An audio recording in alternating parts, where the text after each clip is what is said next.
380/2024 जो यापूर्वी बाल लैंगिक अत्याचारा संदर्भात होता, त्या गुन्ह्यातील अटक आरोपी अक्षय अण्णा शिंदे याच्या विरुद्ध आणखी एक बदलापूर पूर्व पोलीस स्टेशनला गुन्हा दाखल झाला होता। त्याच्या पत्नीने गुन्हा तो दिला होता। त्या संदर्भात एक विशेष तपास पथक तयार करण्यात आलेला आहे। त्या तपास पथकातील पोलीस अधिकारी काल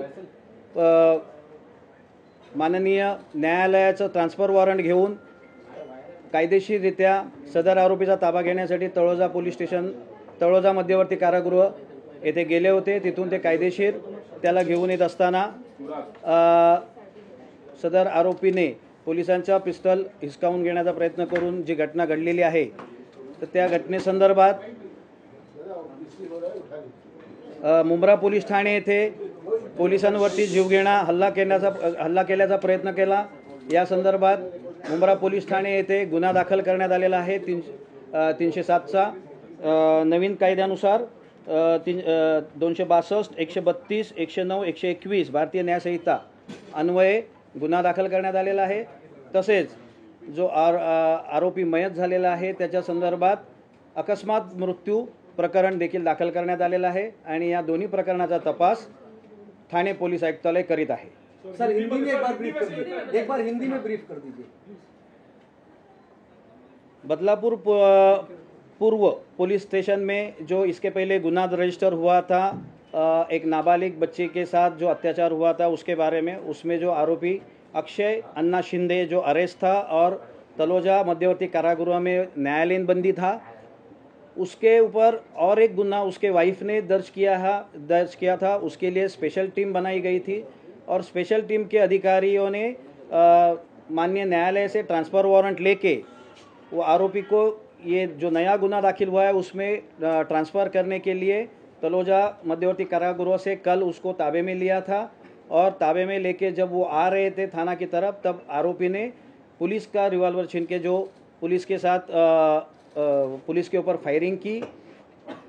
उसके वो सब जो मैटर है उसमें मुंब्रा पुलिस स्टेशन में पुलिस के ऊपर जानलेवा हमला करने का जो ये था, उस पर गुना रजिस्टर किया गया है। भारतीय न्याय संहिता जो नया एक्ट है उसके तहत गुना रजिस्टर किया गया है और उसमें जो आरोपी है उसका देहांत हुआ है, तो उसके बारे में एक अकस्मात मृत्यु रजिस्ट्रेशन किया गया है। दोनों का तपास थाना पुलिस कर रही है।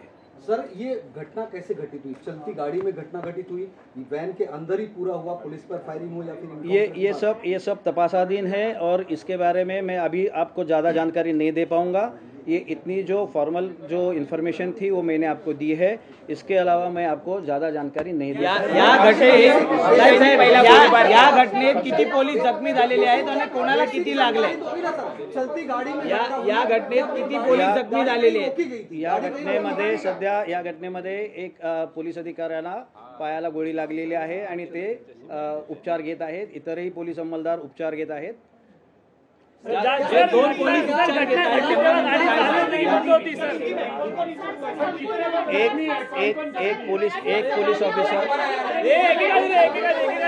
एक पुलिस ऑफिसर जख्मी हुआ है, उसके पैर में गोली लगी हुई है। जुपिटर अस्पताल में उनके ऊपर इलाज चालू है। बाकी के पुलिस भी उपचार ले रहे हैं। जुपिटर अस्पताल में वो दाखिल है। इससे ज़्यादा जानकारी मैं आपको नहीं दे सकता हूँ।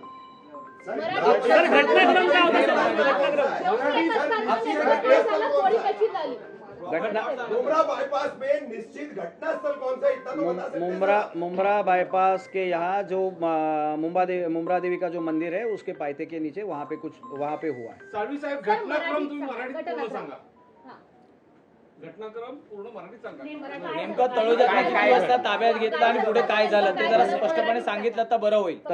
तळोजा कारागृहातून ताब्यात घेतल्यानंतर